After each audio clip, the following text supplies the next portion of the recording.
ஒரு நல்ல வழக்கமான வேத வாசிப்பு எல்லாருக்குள்ள இருந்துச்சு. ஆமென், ஆமென்.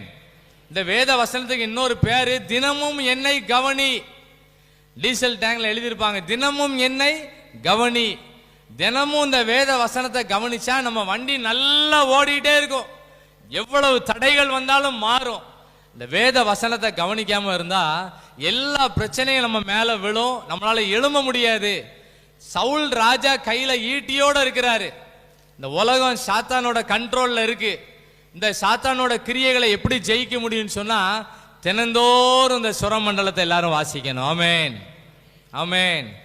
நீங்க எல்லாரும் பைபிள் வாசிச்சீங்களா அப்படின்னு ஒரு கேள்வி கேட்டா இவன் கேட்கல. இப்ப கேட்டா எல்லாரும் சொல்லணும், ஆமா நான் நேற்று கூட கேட்டேன் சாயங்காலம், எல்லாரும் பைபிள் வாசிச்சீங்களா அப்படின்னு கேட்டேன். எல்லாரும் சொல்லணும், நான் 5 அதிகாரம் வாசிச்சேன், நான் 10 அதிகாரம் வாசிச்சேன், நான் நல்ல லீவு நாட்கள்ல 10-20 அதிகாரம் வாசிச்சேன். ஒரு நல்ல லீவு இருக்கு, சனி ஞாயிறு நல்ல லீவு இருக்கு, ஒரு 50 அதிகாரம் வாசிச்சேன்.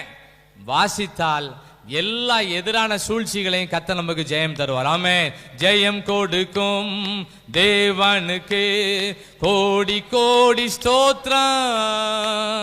வாழ்வழிக்கும் இயேசு ராஜாவுக்கு வாழ்நாளெல்லாம் ஸ்தோத்திரம்.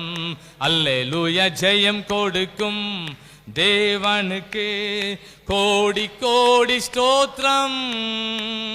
வாழ்வழிக்கும் இயேசு ராஜாவுக்கு வாழ்நாளெல்லாம் ஸ்தோத்திரம். தாவீது அவருக்கு வந்த எல்லா நெருக்கடியும் அவர் ஜெயிச்சிட்டே இருக்காரு. எப்படி ஜெயிச்சாருன்னு சொன்னா, நெருக்கடி வரும்போது ஆண்டவர் நோக்கி ஜெபம் பண்றாரு.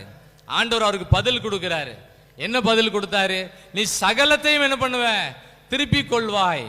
அவரு அப்படின்னு சொல்லி வசனத்தோடு நிக்கல, வசனம் பேசிட்டு இருக்கும் போதே ஒரு வழி நடத்தல கொடுக்கிறாரு. ஒரு மனுஷன் அங்க இருந்து வாராரு, நீ யாருன்னு கேட்கிறாரு. அவர் சொல்றாரு, நாங்க இந்த ஊர்ல இருந்து எல்லாத்தையும் கொள்ளடிச்சு இங்க கொண்டு வச்சிருக்கோம்னு சொன்னாரு. தாவீது சொன்னாரு, என்ன கொண்டு போய் எங்க விடுவியான்னு கேட்டாரு. ஒரு ஜெபம் பண்ணும் போது ஆண்டவரே நல்ல வழி நடத்தல கொடுப்பாரு. யாருக்குமே கிடைக்காத நல்ல வழி நடத்தல, அது பேரு வழி நடத்தும் அபிஷேகம்.